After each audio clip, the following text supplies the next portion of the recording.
Hey, so today's episode is actually sponsored by me, yours truly. If you've been listening to The Virtual Couch for a little while now, you've heard me mention typically right after the intro that I've recently co-authored a book along with author Josh Shea, who wrote a book called The Addiction Nobody Will Talk About.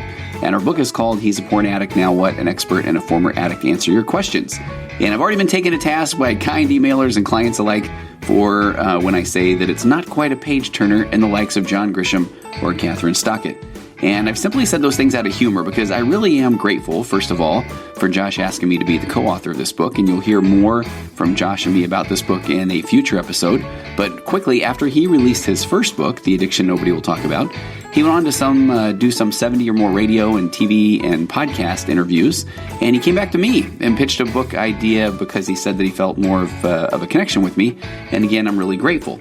So quickly, the book has chapters that are full of questions that are asked by people truly in the thick of things. People who have just discovered that their spouse has been looking at pornography or maybe acting out with compulsive sexual behavior for years, sometimes even decades without their knowing, or that they had said that they were fine or that they had stopped previously but continued to act out, hiding what they were doing and often making their spouses feel bad for even following their own instincts or intuition or even just asking questions, or sometimes worse, just flat out denying that their spouse, the information or data their spouse was presenting to them as clear evidence of the betrayal. And I understand that from someone who has worked with, again, 1,200 people who have been trying to overcome pornography.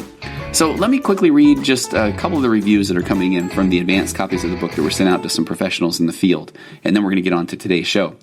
Here's a review from Carol Jorgensen Sheets. She's a licensed clinical social worker. She's a certified sexual addiction therapist. She's the author of Help Her Heal, an empathy workbook for sex addicts to help their partners heal. She's host of Sex Help with Carol the Coach and Partner Betrayal Recovery podcasts. And Carol said, compulsive problematic sexual behavior is riddled with denial, and the authors cut through the normal defense mechanisms that occur to keep this problem a secret. They show great empathy for the spouse who naturally wonders if she wasn't enough, and this book cuts to the chase and helps the reader find hope and strength and recovery through the chapters. She said it's as if you were in the office talking to a counselor and a sex addict, and they are reading your minds as a couple who are seeking help for the first time.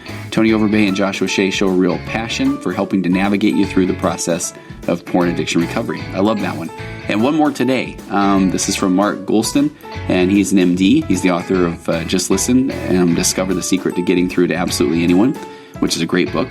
He says, this is one of the most helpful books for porn addicts and the people who still love them. One of the most courageous and timely books to help with a widespread and almost never talked about epidemic that is ruining marriages, careers, and lives. It will give hope to millions of people who are addicted to pornography. And I love that because he's absolutely right. This book does give hope to people who are really struggling with their addiction. So I highly encourage you to find the book on Amazon, pre-order it, add it to your wish list, share it with somebody that you might know that's dealing with betrayal trauma, who might be going through a rough patch. Again, as one of the reviewers said, this is for both the betrayed as well as the addict. I promise you, this really is a book full of hope. So look for the link in the show notes or go find it on Amazon, and let's get to the show.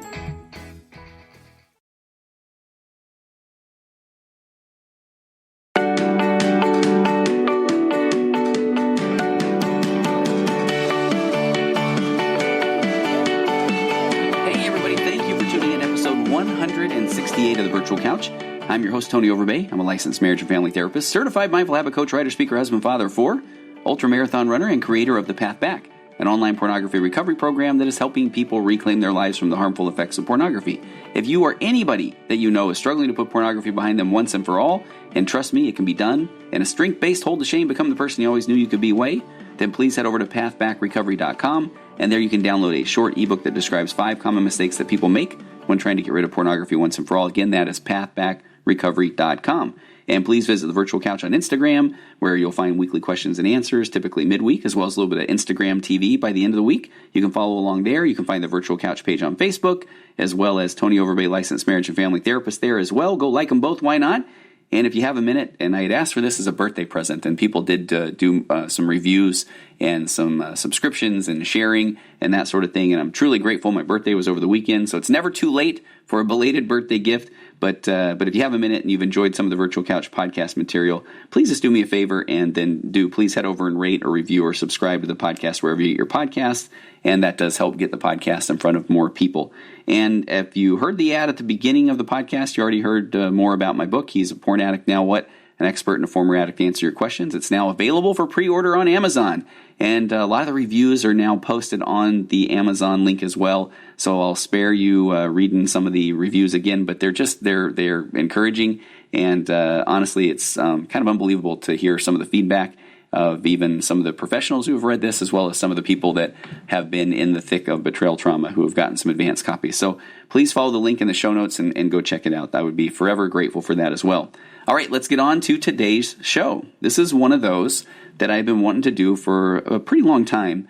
A former 2-time Virtual Couch guest, Christine Hammond, host of the very, very informative podcast, Understanding Today's Narcissist. She's done an episode on narcissism and one on borderline personality disorder that I'll also include the links to those in the show notes. And those are absolutely phenomenal, and they're informative, and I hear people refer often to those in my office, in my practice, as well as via email. But so I've been wanting to talk about something that she wrote an article about a little while ago. And so I had a client ask me actually if I was familiar with the concept of trauma bonding. And this is one of those moments where I have to practice what I preach. I have to be completely honest and vulnerable and authentic and raw and all of those wonderful things. But, a lot of times I feel like, man, how have I missed trauma bonding? And so I wasn't really familiar with the concept. And so she pointed me to Christine's episode on the topic. She had a podcast episode on the topic. And I honestly listened to it once, and then I immediately went through and I listened to it again, which is something I don't normally do. I'm not a guy that watches a movie a second time or reads a book a second time. But with this one, I listened to the episode again because I was kind of hooked. I was captivated, and it made so much sense, especially with a lot of the people that I have been working with for a long time, people who are in relationships with people who have narcissistic tendencies, or even people with full-blown narcissistic personality disorder. But so the article that she actually wrote, an article that was based on the episode she recorded, or vice versa. The article is from a website called Psych Central, and it's called How the Narcissistic Trauma Bond Ensnares. And I've now shared this article with a lot of my clients in particular. So just like my book looks at at things from the angle that the man is the betrayer or the addict, this article actually will work from the opposite angle, the angle of as the woman being the narcissist. But you can flip the genders if your situation is different. In my book, we kind of went with the where the data lies. And when it does come to personality disorders, the overwhelming majority of narcissists are men, although personality disorders are no respecter of genders. So I've seen narcissistic women, and I've worked with men who have had borderline personality disorder. So I know that a lot of times people can feel like every article on addiction is coming from the woman as the betrayer and the man as the betrayed. And most of the articles you'll read on narcissism are coming as the man as the narcissist and the woman as the one who is in the relationship with the narcissist. But so, I just kind of wanted to point that out before we dove in here. This one's coming from a little bit of a different angle. So I'm going to read Christine's article and be very upfront with that, of course. And I'm going to point you to her article in the show notes, but I want to add my own commentary on here as well. So here is the article. And again, the article is called How the Narcissistic Trauma Bond Ensnares by Christine Hammond. She starts it by saying, giving an example, she said, Katrina couldn't believe how her friend was treating her husband at dinner. She was demanding, controlling, domineering, belittling, unrelenting, sarcastic, and unnecessarily rude. For some time now, Katrina suspected that her friend was narcissistic, and after the evening they spent together, she was even more convinced. So feeling bad for her friend's husband, she gently confronted him, letting him know that she did not agree with her friend's treatment of him. And much to her surprise, the husband minimized the event and said that her comments were not that humiliating. He said there were times when his wife was much worse and that this was mild by comparison. His response confused Katrina, so she watched and waited just to see how bad things could get. And after another gathering, her friend even threw an object at her husband, twisted the truth to make her husband look bad, and called him names. After seeing the dismayed look on her husband's face, Katrina again confronted him, and again he defended his wife. Befuddled, Katrina took to the internet to explain his response. And what she found was the term trauma bonding, which is loyalty and continued commitment to an abusive person despite the intolerable treatment. And again, let me read that one again. What she found was the term trauma bonding, which is defined as loyalty and continued commitment to an abusive person despite the intolerable treatment. In the case of a trauma bonding to a narcissist, Christine Hammond said there tends to be a persistent denial of the problem even when others bring the evidence to light. So how does this happen to people? And Christine goes into a list that we're going to cover.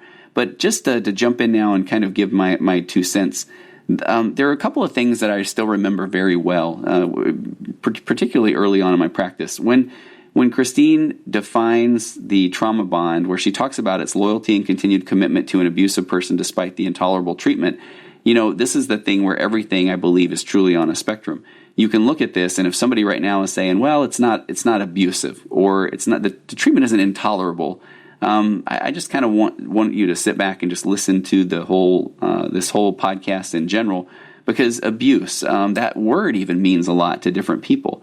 And so sometimes when people are in the trauma bond, they don't necessarily want to view this as abuse. They want to see this as, he's just being difficult. Here is where if I'm going from the angle of the husband being the narcissist, or he's had a bad day, or he's tired, or those sort of things. And then when she even puts in the definition here, intolerable treatment, a lot of people feel like, well, I'm making it through, I'm tolerating it. So that doesn't mean, though, that that's a healthy marriage, or that doesn't mean that that's how a marriage should be. So I kind of want to just frame this article with some of that understanding. So, and this is pretty deep too, when she says in here that there tends to be a persistent denial of the problem even when others bring the evidence to light. One of the things that I find often is when people do kind of become a little bit more aware that they might be in a relationship with someone who is emotionally abusive, or somebody who might have narcissistic tendencies, or might even be a full-blown narcissist, a lot of times when they finally kind of take a step back, a couple of things happen. One is they'll realize that their family or friends have been kind of making them aware of that they don't feel that treatment's right for a while. But it can be so hard for somebody close to someone suffering from narcissistic abuse to even try to bring this to light. A lot of times people try, and I work with people who have tried to bring this up with a family member. A lot of times when people learn that this is a little bit of my area of expertise, I will have clients come in and say, how do I help my sister-in-law? Or how do I help my brother get out of a relationship with a narcissistic woman or narcissistic man? And it's a difficult question, because you want to just tell the person, hey, you don't need to be treated that way.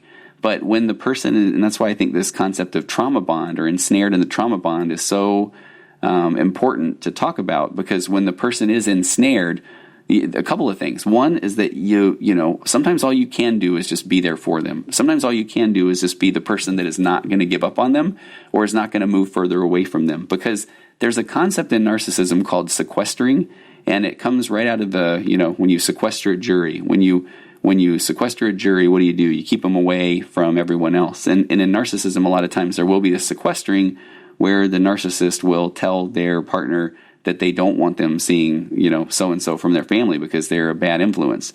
Or the narcissist will say, you can't talk to your dad anymore because, you guys aren't talking nice about me. Or so this sequestering is a concept where then, whenever a person is being isolated or told you can't talk to certain people, you can't talk to your family, you can't talk to your kids, you can't talk to your pastor, you can't talk to your bishop, you can't talk to your ministering folks that come to see you. That's not okay. It's not a healthy relationship. So Christine says, how does this happen to people? How do they get ensnared in this trauma bond? The first thing that she points out is an ignorance of abusive tactics. And I'm going to try not to say that every single one of these points is an amazing point, but this first one, these are all so powerful to hear. Sometimes people hearing these for the first time. Most people are conditioned to believe that abuse requires some sort of physical mark and only happens to uneducated people. And I love that she includes that only happens to uneducated people, because I think a lot of people will recognize that abuse doesn't necessarily have to have some sort of physical mark. Not even, let me take that back. Not even necessarily a lot of people, but a lot of the people that I'm working with that maybe otherwise, they live in nice neighborhoods, they have a nice house, they vacation well, they do these sort of things. They're going to say, okay, this isn't abuse. I'm not being hit, or that sort of thing. But Christine points out that there are 7 categories of abuse. There's physical abuse, which is the one that we kind of know about. There's emotional abuse, which is a lot of what happens in relationships with narcissists. There's verbal abuse. There's mental abuse. There's sexual abuse. There's financial abuse, and there's spiritual abuse. And we could do a podcast on all of these. I mean, financial abuse is overly controlling of the finances in the home. Spiritual abuse is oftentimes when someone they can be spiritually gaslighting someone. They can be telling someone that even their ideas of God or their ideas of what they feel is right spiritually are wrong. So, and most studies show that abuse is prevalent in all socioeconomic groups, cultures, intelligence levels, and ages. So thinking that, quote, it can't happen to me is the easiest way to fall prey to an abusive person. So again, those 7 categories: physical, emotional, verbal, mental, sexual, financial, and spiritual. And the sexual abuse isn't always even just what we think of when we think of the term sexual abuse. Sexual abuse can also be withholding sex, demanding sex, leveraging with sex, manipulating with sex. All of those things are also fall into that concept of sexual abuse. The second thing that she brings to light on how does this happen to people, how do they get ensnared in this narcissistic trauma bond, she calls it the attractive abuser. She said that narcissists are famous for looking good in front of others with their charming personality or attractive appearance. And actually, before I get into this one, let me just say that we're not trying to do a checklist that you must have all of these things to say that you're ensnared in a trauma bond. But these are just a lot of the components of the trauma bonding. So again, narcissists famous for looking good in front of others with their charming personality and attractive appearance. During the initial engagement with the narcissist, they tend to become everything the other person is looking for in a partner. They love bomb the person with generous amounts of affection or attention and gifts, and the prospective partner believes that this is the real person.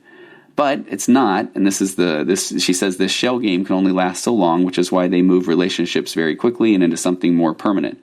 So a lot of times with this concept of the attractive abuser, I've worked with a lot of people who come to me after they've been through a few relationships with narcissists. And again, I'm going to work from if I get a woman in my office who has been through a couple of narcissistic men, a lot of times they'll say, hey, my picker's broken, and how do I trust myself?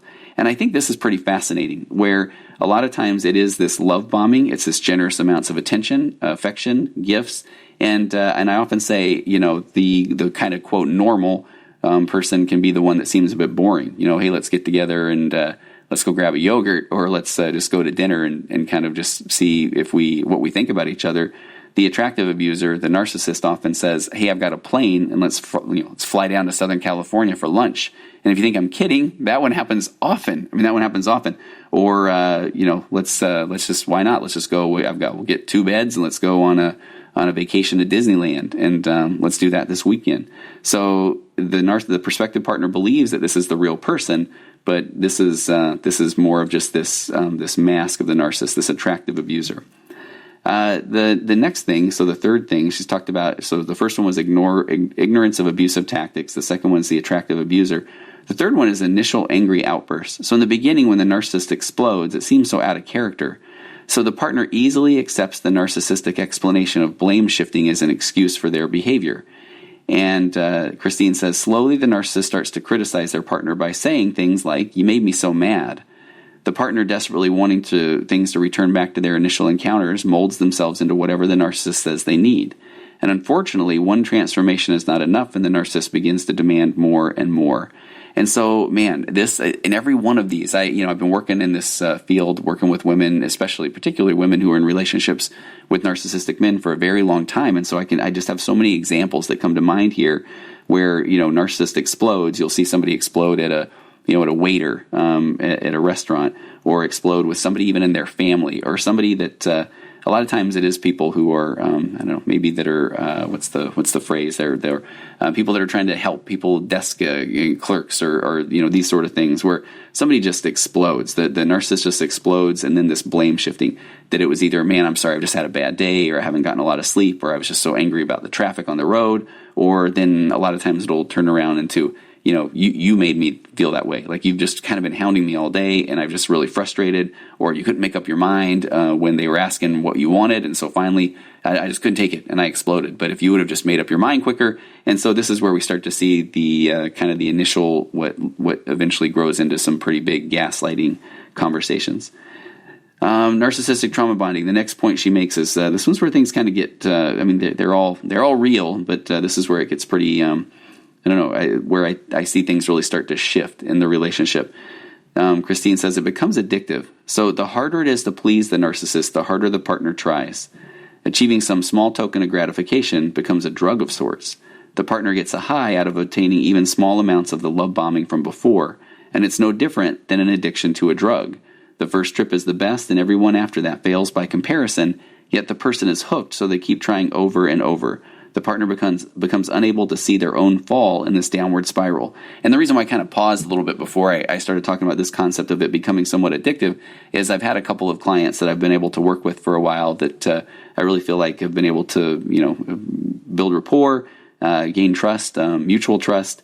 And when people kind of start to come to terms with this it becomes addictive. That's a really big realization. Where when the person who's in the relationship with the narcissist starts to recognize that they almost start to do anything they can to make the narcissist happy. This is the one where a lot of times where I feel like even things like the sexual abuse comes into play, or even the spiritual abuse comes into play, where the partner who is in the relationship with the narcissist knows that, okay, if we'll just end up having sex, then everything's going to end up being fine. Even if I don't want to, even if I told the person that I'm not in the mood or that I don't feel well, or a lot of times this is where it will finally lead to the person who is being abused by the narcissist to finally just feel like, it's not worth arguing. And so they kind of give in to the gaslighting. Okay, you're right. I wasn't being very Christ-like right there. Where, again, that's not a productive thing to say. So it becomes addictive, and people continue to try to just do whatever they can. And sometimes they scramble because they've kind of basically have a few things in their, quote, bag of tricks to be able to try to appease the narcissist. And so they go through them very quickly, trying to find the right one that in that moment will make the narcissist calm down. And I think that in that, too, what's pretty fascinating is it says the harder it is to please the narcissist, the harder the partner tries. And I think this is one of those things where people that are in relationships with narcissists continue to try and find or say or do the thing that they feel like will cause the aha moment for the narcissist. And sometimes it still kind of is hard or breaks my heart to say to the person who's in the relationship with the narcissist that's one of the things that I question or challenge the people that I work with, is to say, hey, we kind of need to not look for that one thing, the thing you'll say or the thing you'll do that will cause your partner to have that aha moment, because we kind of sometimes have to work under the assumption that there is not an aha moment, because this is a type of personality disorder. So this is something where the narcissist, again, if you kind of go look deep into the diagnoses, they're not doing anything that is out of common with their view of sense of self. So to them, this is that concept. If you go back and listen to some of the episodes I've done, it's called an egocentric view of the personality. So they really don't feel like they're doing anything different, which is why it's so easy for them to kind of latch on and emotionally manipulate, or at times emotionally abuse their partner to try and not take ownership or accountability of the things that they've done or said, because at their core they truly don't feel like they've done anything wrong, that it really was everyone else's fault. The next thing that Christine mentions that can cause people to fall into this is snare them in this trauma bond. It says addictions have rewards and consequences. So she said the reward of addiction, in this case pleasing the narcissist, is a release of the happy hormone dopamine. And she says this feeling of euphoria can make a person feel that they can do anything. By contrast, the consequence of an addiction, so this is when the narcissist becomes abusive, is a flooding of the stress hormone cortisol. And she said this puts a person in fight, flight, or freeze, or faint mode, and diminishes a person's ability to think straight. And Christine said it takes a good 36 to 72 hours for a person to fully recover from this hormone. And I thought this was pretty fascinating. So when I've worked with people with stress, anxiety, and you talk about cortisol, you often say that, let me kind of take you back to a training actually that I went to one time. This is a funny story. I think I've told it on some other podcasts. But when I went to one of my first trainings on anxiety, we were learning the concept of where, when someone starts to feel anxious, their brain is kind of warning them. Their brain thinks that they're doing them a solid, and their brain says that, hey, this might happen, or this might happen, or what if this happens? And so again, that comes from a place of trying to feel like we're going to try to figure all of these things out ahead of time, all of these potential things that could go wrong in any situation. And so, but what we start to do is we overthink things, and our brain is working hard to try to warn us about things that will most likely never happen. And so when that happens, the more that we think about things, the more we'll feel anxious, and our heart rate will raise. And when our heart rate raises, then our body just thinks, okay, things are about to get real. We have to go into fight, flight, or freeze mode, because we are about to go into battle. So the more that your stress hormone cortisol floods the brain, the more that prefrontal cortex, that part that is able to make decisions rationally, it takes a back seat, because right now, you don't need to be able to rationalize with the saber-toothed tiger. You need to be able to fight or flight in that scenario. Or I guess where the freeze comes in is the good old pretend that if I freeze that it won't see me and it'll walk away. But so when your brain's flooded with cortisol, the stress hormone, you go into fight, flight, or freeze mode. At this anxiety training I went to, the person said, hey, the quickest way to get over this is to go to an unobstructed view on top of a mountain, 360-degree view all around you. And he was being kind of funny, because not everybody has an unobstructed view from a tall mountain at their ready. But if you're in that environment, that's one of the quickest ways that your body will be able to your heart rate will lower, you're breathing in the fresh air, you're recognizing that there are no immediate threats or dangers. And once you start to lower your heart rate, that's when those levels of cortisol can lower. And at this training, the person said, and that can take 45 minutes or so. So I've always kind of worked under this, hey, you can get rid of that cortisol in as slow as 45 minutes. But I think what Christine's talking to when she says it takes a good 36 to 72 hours for a person to fully recover from this hormone is that the more I've studied the concept of trauma bonding, or the concept of this narcissistic abuse, this is where it becomes almost PTSD-like in the symptoms. That when someone is in a relationship with a narcissist and they are triggered, their body is going into fight or flight mode almost without them even recognizing. And here's a plug for an amazing book called The Body Keeps the Score. And in The Body Keeps the Score, it's a book about trauma, but it goes into some of this concept of the body keeps the score, meaning that, they say that these neurons that fire together fuse together. So if the person who's in a relationship with a narcissist is pretty used to this emotional abuse, that their cortisol levels kind of remain high, because they're always kind of wondering, which version of my husband am I going to get today? Is this going to be the one that's super happy, or is this going to be the one that's really mad? Is this going to be the one that's going to be fun dad with the kids, or is this going to be the one that's going to say, I can't believe the kids are doing these things or saying these things? And so you almost live with this kind of constant state of stress. This cortisol, this stress hormone, is constantly it's always a little bit higher. And so in that scenario, it is going to take a lot longer for this cortisol to lower if you are already somebody who is in this relationship that can be viewed as a bit emotionally abusive. Okay, so let's move. Oh, another funny thing about that training was the first thing in this anxiety training was they said, go to the top of a mountain. The second thing that the person said that was doing the training, he said, or you can have your client go out in their waiting room and tell them to find the Time magazine out there and turn to page 15.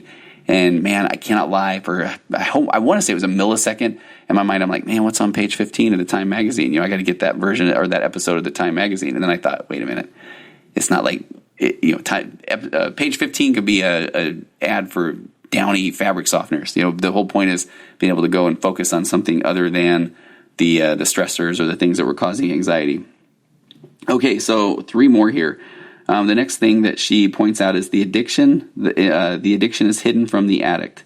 So Christine says, because the partner is not taking a drug, it's very hard to identify that they're even caught in an addictive cycle. This is why the abuse fog, she uses that term, and I have a lot of clients that use that term. This is why the abuse fog becomes so dense and the person is unable to see what's happening. Even when confronted by others outside of the relationship, they still struggle to see what is occurring. Plus, the narcissist tends to isolate the partner from anyone and everyone who might be a threat to them. This makes leaving even harder. This is what I talked about earlier, that concept of sequestering. So it can really be difficult to even understand that you're in this abuse cycle, and especially because of the isolation. And sometimes, again, it doesn't even have to be the isolation that the narcissistic partner is putting into the picture. A lot of times people feel embarrassed to be around their family or friends when they know that their abuser or their partner is not someone that other people want to be around, because they never know if their partner is going to go off on them as well. Second to last, inability to detach. And this is the stuff that gets really powerful when people have been in a relationship with the narcissist for a long time. That even when the partner wakes up and tries to leave, the narcissist pulls them back with promises of returning things to their former existence. Because the narcissist has an intense fear of abandonment, they cannot allow a person close to them to leave. And they will do or say or fake anything they need just to keep their partner in the relationship. the mask of the narcissist's former self comes out again, but once again it's short-lived, and as soon as the partner is returned, the mask is smashed as the partner is even more ensnared. And so a lot of times you will find this, that when the person who is in the relationship with the narcissist says, I'm done, I can't do this anymore, that's when you will kind of go back to a little bit of the, no, I get it now. I'm going to do things different. I don't want to lose you. And that's where, and now if you kind of look at that of where there's this addiction, right? There's this piece where then the person who's in this relationship with the narcissist, this is all they want. This is all they crave, is to have their partner say, I get it now. I'll do better. I don't, yeah, you're right. I don't want you to feel like this way, or I'm going to learn, or I'm going to figure this thing out. The last thing that Christine talks about, she says, the last component here is being addicted to the mask. And so this is the part that I see often. Even when times get bad, the addiction to the mask of the narcissist is so strong now after all of the reinforcement. The fear that life can never be as good without the mask of the narcissist traps the partner into staying. Just the thought of leaving again causes panic attacks, depression, and sometimes even suicidal thoughts. The darker a person gets, the harder it is to take action to leave, which is exactly what bonds them to the narcissist.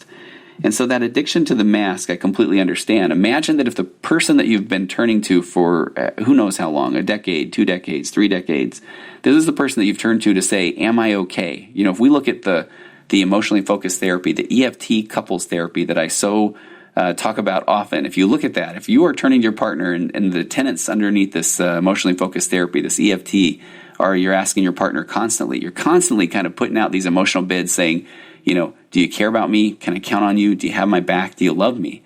And if you're putting yourself out there and your partner is turning around and saying things like, well, you need to do this different, or you're not spiritual enough, or you're not having sex with me enough, or, you're the one that made me feel this way. You can see how that can start to really, it can really start to destroy even the sense of self of the person who has put their trust in this partner for so long. And as a matter of fact, this is probably a pretty good time to mention that, if there's ever things that I've been pretty passionate about in the past, some things that are kind of in the works, some projects that are happening, it is on this concept of this trauma bond, or even almost like the concept of a betrayal from the person who is in the relationship with the narcissist. And you're going to hear a whole lot more about that coming up. Probably in the next couple of months, and I will say more about that when I can. And actually, if you've listened this long, I really would encourage you to shoot me an email at contact@tonyoverbay.com if you might be interested in just participating, and it'll be a very safe group where there might be some more discussions about how to manage if that's where you're at, or how to even break free from a relationship that you feel might be with someone who is displaying narcissistic tendencies or may have full-blown narcissistic personality disorder.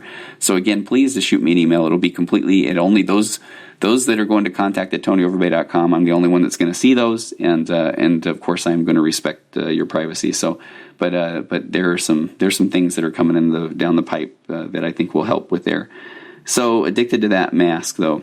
A couple of thoughts that I don't think I hit earlier that I jotted down some notes. I still remember, and I've talked about this one on a couple of other podcasts, where I was with a couple, and the person, the narcissistic guy in the relationship, had mentioned that he was aware at one point that he was about to lie to his spouse, and so in front of myself and the spouse, he said, "You know what? I realized that I was about to tell a lie. I don't really know why I was going to do that, and so I didn't." And I still remember, this was years ago, and I remember at that moment thinking. And I ended up talking with the client about this often, where we would just say, okay, see, he gets it. He can get it.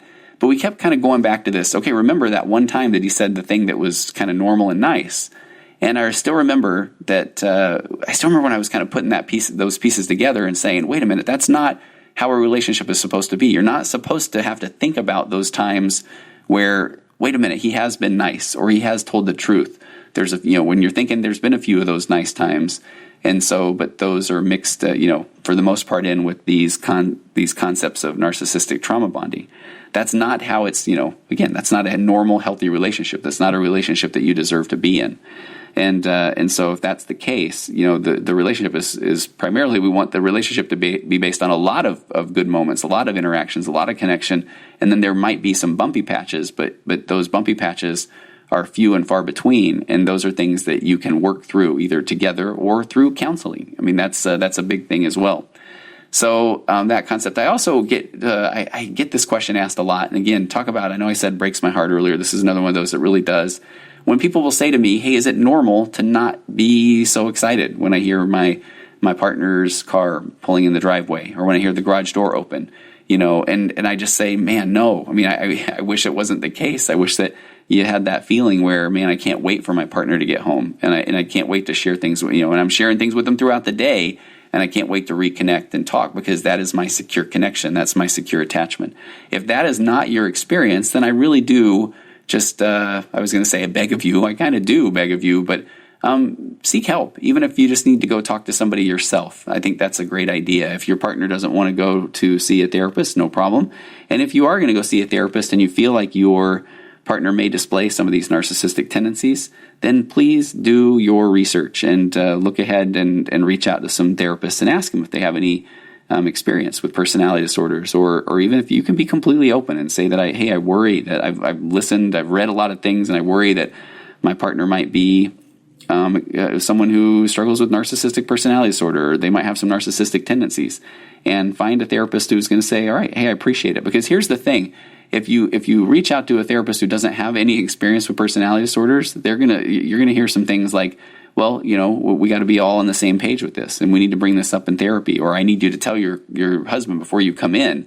And that's not the best course, best practices when it comes to somebody who is in a relationship with a narcissist, because I understand that it could have been 20 or 30 years into the relationship where the partner finally, thanks to podcasts, thanks to people that have been sharing information with them, where they finally say, okay, I got to do something about this, but I'm afraid. If you're afraid, go talk to somebody individually first. Seriously, please do. And just kind of, learn more about, have somebody that you can bounce ideas off of and share experiences with, somebody that speaks fluent personality disorders, or perhaps speaks fluent narcissism. Okay, the article, Christine finishes it by saying, once Katrina understood what was happening to her friend's husband, she employed a different strategy. Instead of trying to wake him up, she came alongside him and offered her friendship to him instead of his wife. This allowed him to feel more comfortable with her, and he eventually confessed his frustration. When Katrina revealed to him her discovery of trauma bonding, he finally took action and began to see a counselor. And I know that wraps up and then they lived happily ever after. But man, Christine nailed it at the end of this article, because what happens is, if you're constantly trying to say, look, you got to wake up, you shouldn't be dealing with this. It's, at some point, at some place, the person in that relationship knows that they shouldn't be putting up with this, but there's so much more to it. And so the person does need to have a safe place. They need to have a friend. They need to have somebody that can just listen to them, because when somebody just says, you need to do something about it, immediately they go into that narcissistic trauma bond. They go into fight or flight mode. And when they go into fight, well, then it's fight, flight, or freeze. They're going into freeze mode typically. And a lot of times that's where they're going to disappear. I've had clients I've worked with where, we identify these things, and they might even be telling their husband that they're working with a therapist and they're trying to become better. And then the hard part is, once the more they learn, sometimes the more empowered they feel. This isn't the difficult thing. I framed that wrong. But then a lot of times, if the narcissist kind of catches wind that their spouse is starting to feel more empowered, or starting to ask more questions, or starting to set more boundaries, a lot of times the narcissist is going to kind of double down on their emotionally abusive tactics, the gaslighting, the withdrawal, the emotional manipulation. So I think it's very important for you to have a safe person, safe place, a professional you can talk to bounce these ideas around. So, hey, I appreciate you sticking around. If you've stuck around this long, then, I do, if you're in a relationship where you worry about this, being ensnared in a trauma bond, or if this does sound like something that you've been struggling with, or that somebody is struggling with, first of all, if it's somebody see if you can get them this podcast and let them listen to this, or point them to the article that I'll have in my show notes from Christine Hammond on this trauma bonding. And if it's something that you're involved in, then do more research. I mean, you're welcome to do that. Do send me an email, contact@tonyoverbay.com. You can let me know that you might have identified with some of the concepts of this article or this podcast, and that you wouldn't mind maybe participating in there's going to be an online group, and there might be some more there too that will help you, because help is out there. I've worked with I have countless numbers of people who have recognized that they've been in relationships with people that are struggling with narcissistic tendencies or narcissistic personality disorder. And there is hope. I promise you, there really is hope. And you deserve it. You really deserve to be in a healthy relationship, or a relationship with somebody who does care about you. And even if that feels overwhelming or too much, you deserve to have the tools that will help you, what I always like to say, raise your emotional baseline and help you be in a better place so you can be there for your kids, or that you can do things that will help make you feel like you are, you matter, like you count, because you really do. All right. Hey, thanks for sticking around this long, and I will see you next time on the Virtual Couch.